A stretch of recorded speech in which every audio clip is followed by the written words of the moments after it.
closer, breathe in the light, morning hum in the garden high. Every wing has a story to tell, every root knows how to heal. We listen, we learn, we gather and grow, where the bees and the wild things know.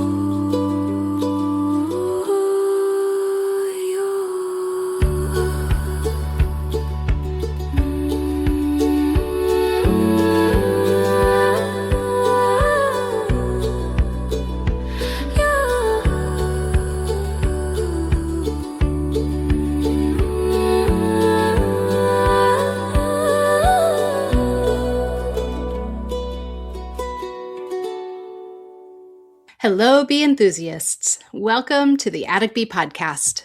I'm your host, Jody Schramm.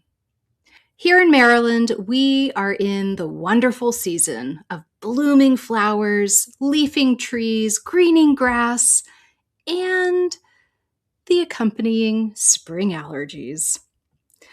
This is the time of year when it's such a relief to finally open all the windows and let in that warm, fresh air after a long, cold winter. But I really can't do that. When I do, there's a gritty layer of green pollen that ends up covering every surface of my house and embedding into every fiber of upholstery and fabric. Besides just being something of a housekeeping nuisance, it kicks my allergies into overdrive, and I end up feeling like I have the flu. It's really pretty awful. Seasonal allergies affect millions of people every year. Sneezing, congestion, itchy eyes, that foggy, inflamed feeling that makes it hard to fully settle into the season that's unfolding outside. And somewhere along the way, a simple, appealing idea began to circulate, which is that eating local honey could reduce seasonal allergies. It's one of those remedies that feels like it should work. I want it to work. It's natural, it's accessible, and it connects people to something local and alive. But does it actually work? And more importantly, if it doesn't work in the way people expect, what does help? This episode explores that question through both science and lived experience. Not just whether local honey reduces allergy symptoms, but what actually supports the body during allergy season, and how natural approaches can be used in ways that are grounded, effective, and realistic. To understand why honey became part of this conversation, it helps to first understand what seasonal allergies actually are. Seasonal allergies are an immune response. The body identifies something harmless, like pollen, as a threat. And in response, it releases histamine and other inflammatory chemicals. And that's what creates the symptoms of sneezing, runny or congested nose, itchy eyes and throat and ears, fatigue. Most seasonal allergies are triggered by wind-borne pollen from trees, grasses, and weeds. And this particular detail matters because it directly connects to the honey hypothesis. The idea behind local honey as an allergy remedy is based on a real medical concept: immunotherapy. In clinical settings, people are exposed to small controlled doses of allergens over time to help the immune system build tolerance. So the theory becomes, if bees collect pollen locally, and that pollen is present in honey, then eating local honey might help the body adapt to those allergens. It's intuitive, and it sounds like it makes perfect sense. It fits within a broader desire to let nature support the body in gentle, incremental ways. But unfortunately, when this idea is tested scientifically, the results tell a different story. Research consistently shows that local honey is not really an effective treatment for seasonal allergies. And if this is the first time you've heard this, believe me, I'm very sorry to be the one to break it to you. I wish this weren't the case. One of the main reasons it's not deemed effective is surprisingly simple. Humans are reacting to different kinds of pollen than the pollen that bees collect. Bees primarily collect pollen from flowering plants, but most allergies are triggered by windborne pollen from grasses and trees, which really don't attract bees. So even when your local honey contains local sources of pollen, it's usually not the type that causes allergy symptoms. Some additional issues that come up to debunk the myth of local honey helping with seasonal allergies is the dose, because the amount of pollen in honey is very small, and consistency, because the types of pollen vary from batch to batch. And clinical studies continue to reinforce this. Controlled trials comparing local honey to a placebo actually found no significant difference in allergy symptoms. And organizations reviewing the evidence conclude there is no convincing scientific support for honey as an allergy treatment. And yet, many people still say it helps. So, what explains that? There are a few very real, very grounded physiological reasons. First, honey is soothing. It does have natural anti-inflammatory and antimicrobial properties. It can coat the throat, reduce irritation, and calm coughing. These are symptoms of allergies. So while it may not change the immune response to pollen, it absolutely eases some of the symptoms that come with allergies. Second, the placebo effect is real. When the body expects relief, it can create measurable changes in perception and comfort. And that doesn't mean the experience is imagined. Placebo gets a bad rap along those lines. It actually means that the body and mind are working together, mind over matter. So the takeaway of that is the experience of relief may be real, but the claim that local honey cures allergies is not. So if honey isn't the answer, or it's only one small answer to getting some relief, what does help? There are several natural approaches that have varying levels of scientific support. Some are well supported, some are promising but still being studied, and some are commonly used but not strongly backed by evidence, like honey.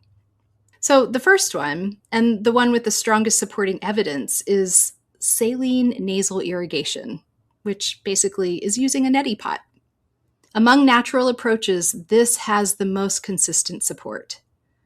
A neti pot works by physically flushing allergens out of the nasal passages, and studies show it can reduce nasal symptoms such as congestion or a runny nose, it improves breathing, and it decreases our reliance on medications. It's simple, mechanical, and very effective. And importantly, it doesn't rely on changing the immune system. It just removes what's irritating it. And at an incredibly low cost. You can get a neti pot for very little money. The other one is allergen avoidance. I mean, this is foundational, but it's often overlooked. One of the most effective strategies is also the least talked about, and that's reducing exposure. This can include keeping your windows closed during high pollen times, which is what I talked about at the very beginning. Showering after being outdoors, washing all that pollen off, and using air filtration indoors. While it's not as appealing as a natural remedy, it does directly address the root cause, which is exposure to allergens. If we're looking at other natural remedies, stinging nettle, which is a wild green that's actually high in iron, potassium, calcium, and vitamins A and C, its traditional use includes drying and infusing into a tea, and it's often used as a natural antihistamine. Results on this are inconsistent, and in some cases, it may actually trigger reactions in people sensitive to its compounds. If you're going to use it, it needs to be dried or cooked, processed in some way to remove the sting, where stinging nettle is part of its name. But as a tea, if it's dried, infused into some hot water, and then mixed with honey, that could be a winning combination. Probiotics is another natural remedy, which is part of an emerging area of research. There is growing interest in the connection between gut health and immune response. Some studies suggest probiotics may help regulate allergic reactions. But overall, the evidence is still sort of limited, it's inconsistent, and highly dependent on the strain and dosage of those probiotics. Then there's vitamin C and other natural antihistamines. Vitamin C, spirulina, and certain plant compounds may act as mild antihistamines, and they work by reducing inflammation and modulating that histamine release. But again, the effects tend to be modest compared to conventional treatments. So putting it all together, a pattern sort of emerges out of all of this. While there isn't a single natural remedy that fixes seasonal allergies, there are layers of support. The most effective approach often looks like a combination of reducing exposure to allergens, physically clearing irritants from the body using something like a neti pot, supporting the immune system in small, consistent ways, and using natural tools as complements, not replacements.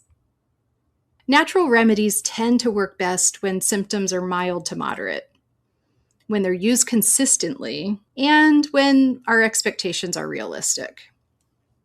So, where does honey belong in all of this? Not as a cure, but as a supportive, nourishing addition. The things that honey does offer are antioxidants, antimicrobial properties, those soothing effects for the sore throat, the scratchy throat, and the respiratory system. It can be used daily in small amounts, like 1 to 2 teaspoons per day, added to food, tea, other warm drinks, because it supports comfort, it supports ritual, and it supports connection to something local and seasonal. Those are all wonderful things, but it shouldn't be relied on as a primary treatment for allergies. Seasonal allergies are a reminder of something fundamental to being human. Our bodies are constantly interacting with the environment, sometimes in harmony and sometimes in resistance. And while it's always tempting to look for a single solution, a food, a supplement, an easy fix, the reality is always more complex, more nuanced. Relief usually doesn't come from just one thing. It comes more from understanding how the body responds and supporting our bodies in ways that are well-informed and sustainable. And sometimes, rather than asking, what's the cure? How can I get rid of this? Maybe we should ask, what will help my body move through this more comfortably? Because that's where real lasting support tends to live. Thanks for listening to the Attic Bee podcast today. If you have an allergy sufferer in your life, please share this episode with them. I don't want to be the bearer of bad news, but I do want to be realistic about the benefits of honey and where they might not deliver the kind of results some people expect. In the meantime, enjoy observing all the magic of spring, the flowers, the longer days. Oh, that's my favorite. And all the new beginnings that are presented before us. It's an amazing time of year.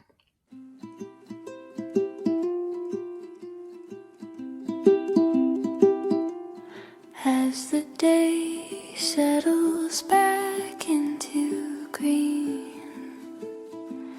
let the quiet stay with you. Tend the small things, rest and remember. The hive is humming too. Until we meet where the wild things grow.